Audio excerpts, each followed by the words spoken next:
আমরা জানি 4টে যুগ, সত্য, ত্রেতা, দ্বাপর, কলি। আর আমার তারক বললেন এইরকম বহুত দ্বাপর কলি আসে। কত দ্বাপর কত কলি আছে,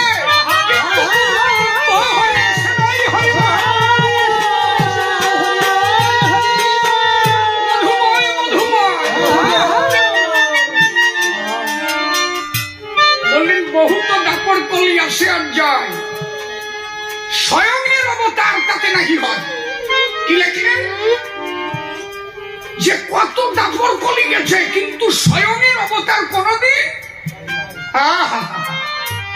স্বয়ংের অবতার কোনদিন হয় নাই। কথা কইব মতুয়ারা, কথা কইব, যা বুঝবে তাই বুঝো নাকি। মোরল হোলবার করে দিয়ে বসে রয়েছে, সবাই হোলবার করে দিয়ে বসো, নাই তো না। তারকের কলম কখনো মিথ্যা হতে পারে না।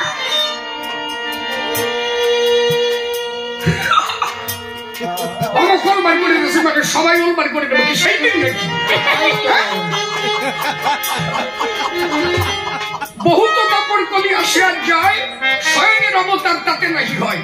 অষ্টাবিংশ মন্বন্তর শেষ যেই কলি, এই যে অষ্টবিংশ মন্বন্তর শেষ যেই কলি, এই যে সেই কলি তারক গোসাই গানের মধ্যে লিখেছে, অষ্টবিংশ মন্বন্তরে ফিরেছে এই দিন, তোদের দিন যদি চাই দেবী থার পাবি না। ঠিক হবে, চলো ভাই চলো রে,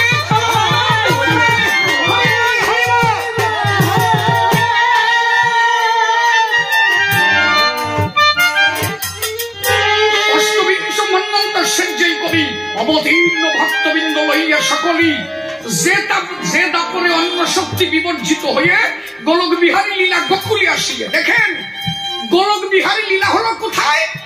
গোকুলে আসিয়ে। উনি হচ্ছেন কৃষ্ণ, কিন্তু স্বয়ংের হরি আমার ক্ষীরোৎসব, তিনি এখনো আসেন নাই। এইবার কলিযুগে তিনি এসেছেন, এই জন্য তাকে আসল বলে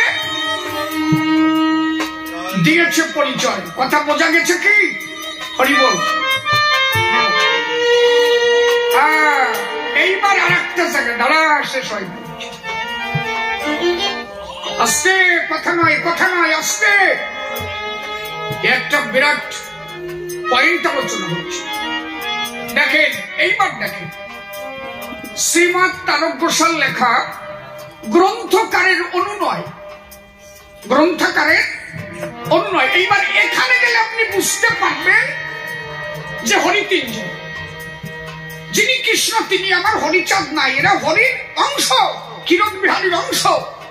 ক্ষীরোদ বিহারী তিনি কোনদিন লীলায় আসেন নাই, এইবার এসেছেন। দেখেন তারক গোসাই এখানে তার কলম দিলেন, কি বললেন?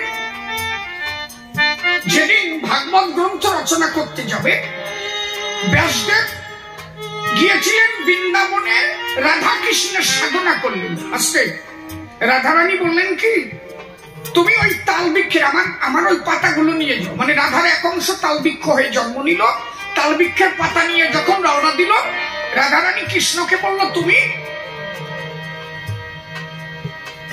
ওদের কলমটা দিয়ে দাও, মানে ওকে কলম দাও, যাতে আমার তো বক্ষের পরে লিখবে তেমন কলম না হলে তো লেখা যায় না।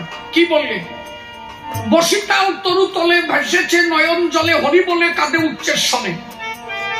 আমি শক্তি কৃষ্ণাঙ্গিনী মানে রাধা, ভাগবত শাস্ত্র মুনি, লেখো তুমি মম বক্ষ পড়ে। মম বক্ষ পড়ে মানে তাল গাছের এক অংশ হচ্ছে রাধা, ওই যে পাতা, ওই পাতার উপরে লিখবে। তাই রাধারানী বলছে আমার বক্ষের উপরে তুমি লিখবে, যে কোনো কলম দিয়ে লেখা চলবে না। কথাগুলো মনে রেখো, এটা তারকের লেখা।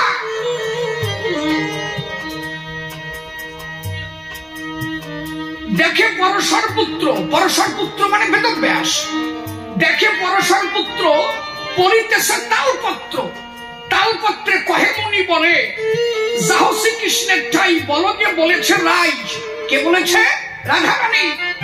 শিরে সিকি পাখা দিতে বলে, শ্রীকৃষ্ণের শিরে মানে পাথায় যে সিকি পাখা, ওইখানে একটা তুলে দিতে কইছে, ওই দিয়ে কলম বানাবে। কথাগুলো বোঝো। শিরে সিকি পাখা দিতে মরে ব্যাসতী ব্যস্ত হয়ে শ্যামকুণ্ড তীরে গিয়ে করিছেন কৃষ্ণ আরাধন। ব্যাস কোথায় গেল? ব্যাসতী ব্যস্ত হয়ে শ্যামকুণ্ড তীরে গিয়ে করেছেন কৃষ্ণ আরাধন। যুগল মিলন হয়ে ব্যাসের সম্মুখে গিয়ে রাধা কৃষ্ণ দিল দর্শন। কার সামনে দেখা দিল? ব্যাসদেবের সামনে। কে দেখা দিল? যুগল মিলন হয়ে ব্যাসের সম্মুখে গিয়ে রাধা কৃষ্ণ দিল দর্শন। বলেছেন শ্রীরাধিকা, বলেছেন শ্রী রাধিকে, যা লিখিবে মম বুকে। কে বলেছে? রাধারানী বলেছেন শ্রী রাধিকে, যা লিখিবে মম বুকে, মানে তালপাতার উপরে বলেছেন শ্রী রাধিকে, যা লিখিবে মম বুকে, অন্য কলমেতে তা কি হয়? অন্য কলম হবে না। শুনিয়া রাধার বাণী রাধানাথ রসখানি। রাধানাথ মানে শ্রীকৃষ্ণ, রাধানাথ। সিকি পাখা দিলেন তথায়, তুলে দিলেন সিকি পাখা, হয়ে গেল। দেখেন একবারে কি সিকিপুচ্ছ অংশ করি ব্যাসেরে দিলেন হরি। হাসিয়া বলেন রাধানাথ। কে বললেন? সিকিপুচ্ছ অংশ করি ব্যাসেরে দিলেন হরি। ব্যাসেরে কে দিল? শ্রীকৃষ্ণ, তাই তো? এরা হরির অংশ, তাই হরি বলেছেন। সিকিপুচ্ছ অংশ করি ব্যাসেরে দিলেন হরি। হাসিয়া বলেন রাধানাথ, যাহ অনন্ত গোসরে জিহ্বাসে দেবে তোমারে, তাহাতে না করো অস্ত্রাঘাত। কি বললেন? শ্রীকৃষ্ণ বললেন ব্যাসদেবকে, তুমি অনন্ত সাগরে যাও, অনন্তের কাছে যাও। অনন্ত মানে ওই যে অনন্ত নাগ, যিনি ক্ষীরোৎসাহী জাদু করে শুয়ে আছেন, ওই যে অনন্ত নাগ। ফনা দেখেন না হরিচাঁদ ঠাকুরের যে কোনায় অনন্ত নাগ। হ্যাঁ, তাই বলছে দেখেন, দেখেন এই যে পিছনে আছে, কোথায়? হ্যাঁ, ওই যে দেখেন অনন্ত নাগের ছবি। দেখেন, এটা জুম করে নাও, দেখুক সবাই, নাও। ওই যে দেখো অনন্ত নাগের উপরে শুয়ে আছে। কি বলেছি? দেখেন, তারকের কথা পাই টু পাই, পাই টু পাই, এর মধ্যে কোন বেজাল নাই। বেজাল বাদালি হবে?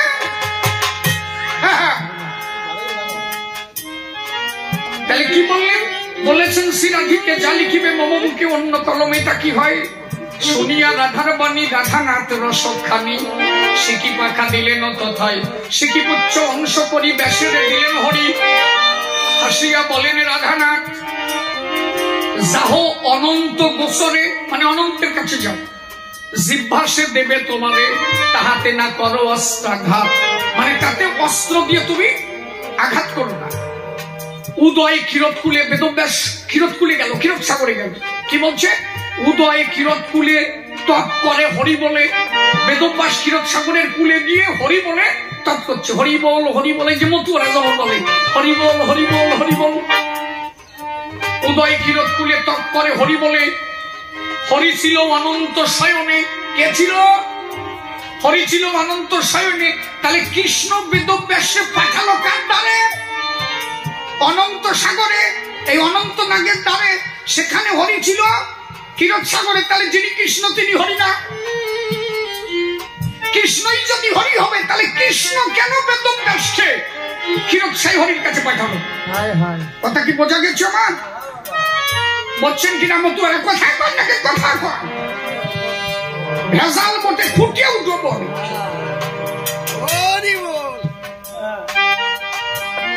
কৃষ্ণই যদি সেই আসল হরি হবে, তাহলে কৃষ্ণ কৃষ্ণ কেন সেই জিহ্বা দিতে পারলেন না? কৃষ্ণ বললেন তুমি তাড়াতাড়ি ক্ষীরোৎ সাগরে যাও, সেখানে গিয়ে সাধনা করো, ওই অনন্ত তোমারে জিহ্বা দেবে। ওখানে গেল। অনন্ত তো ঘুমন্ত ছিল, এই অনন্ত ছিল অনন্ত নাগ, তার উপরে হরি আমার শয়ন করেছে। তাহলে এখান থেকে আমরা বুঝি কি হলো? যিনি হরি তিনি হচ্ছেন ক্ষীরোদ বিহারী। তিনি কোন যুগে কোন লীলায় কোনদিন আসে নাই, তার অংশ হয়ে লীলা করল বিশ্ব সুধায়।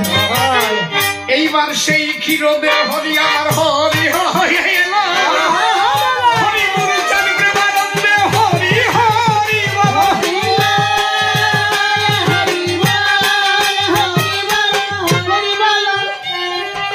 এই জন্য আমার অশ্বিনী গোসাই কলম দিয়েছিল কি? ভূতলে চাঁদ নেমেছে ভুবন মোহন, ভুবন মোহন। চাঁদের আগমন হলো, চাঁদের আগমন হলো হরি, চাঁদের আগমন হলো হরি, চাঁদের আগমন। ওর মধ্যে একটা কলি আছে, সত্য ত্রেতা দাপর গেল পুরীতে, পূর্ণ শশী বাকি ছিল। হ্যাঁ, কথা বুঝেছ?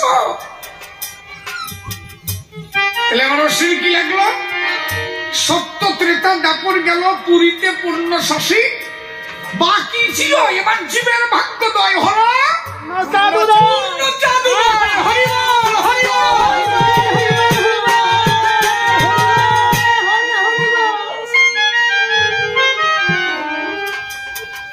তাহলে ভেবে দেখে একদম পাই টু পাই মিল একটু বেতাল আছে। কোন কোন জায়গায় অশ্বিনী তারক লিখেছে সেই মহাপ্রভু এবার হরিচাঁদ। এর মানে কি? কারণ এরা তো হরির অংশ। কি বললো? তাহলে স্বয়ং হরি যদি অবতার হয়, এরা আসে না সেখানে, সেই অংশ এরা। বলেন অশ্বিনী ঘোষের গান লিখল না? এবার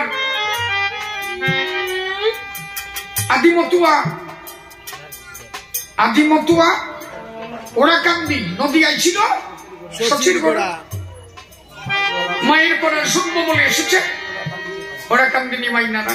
এর মানে কি? ওই যে হরি, ক্ষীরোদ বিহারী হরি, তার অংশ। তার অংশ কি জানো? এইবার বলি, কৃষ্ণচন্দ্র যে জন্ম হল, কৃষ্ণচন্দ্র, ভাগবত মহাপুরাণ প্রমাণ দিল মহাবিষ্ণু দুইখানা চুল খুলে পড়েছিল, একটা কালা মানে একটা শুক্ল বর্ণাকৃতি, একটা কৃষ্ণ বর্ণাকৃতি। ওই কৃষ্ণ বর্ণাকৃতি চুলের থেকে হলো কৃষ্ণ, শুক্ল বর্ণাকৃতি চুলের থেকে হলো বলরাম। আচ্ছা বলেন, চুলের থেকে জন্ম হলে সে পূর্ণ হয় কি? শুধু তাই না তো, যদি কৃষ্ণ পূর্ণ হতো, জাম্বুবতীর সন্তান দরকার, তাকে সন্তান দিতে পারলেন না।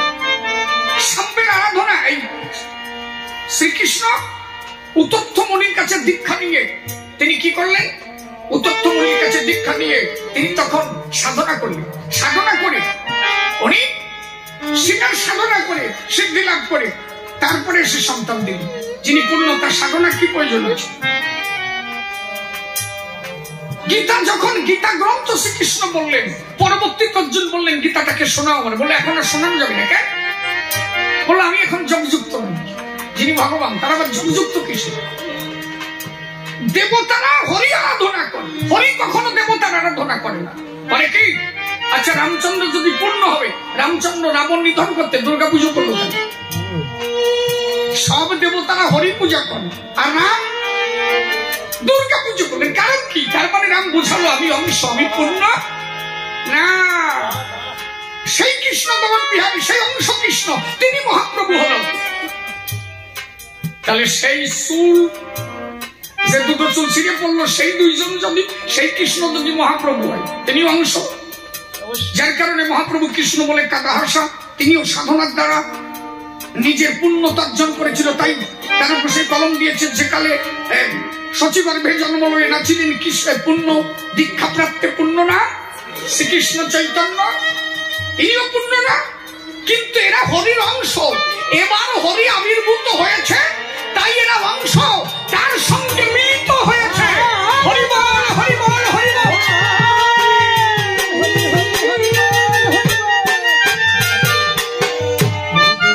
ওই যে হরির সঙ্গে মিলিত হয়েছে এরা, তাই না এসেছে। সেই অর্থে অশ্বিনী গোসাই বুঝিয়েছিলেন কি? ওই যে বললাম আদিমতুয়া ওরাকান্দি নদী ছিল সচির গোড়া, ওই সেই অংশ। আর এবার এলো পূর্ণ, পূর্ণ সত্তাসার কারণে এরা গিয়ে এক এক করে ওখানে যোগ দিল। তার প্রমাণ কোথায়? আজকে হাজারো হাজারো প্রমাণ।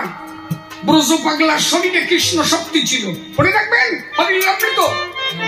হরিচাঁদ ঠাকুর যেদিন ব্রজ পাগলার সঙ্গে দর্শন করলেন, ব্রজ পাগলার শরীর থেকে কৃষ্ণ মূর্তি বের হয়ে গিয়ে আমার হরির সঙ্গে মিলন হয়ে গেল।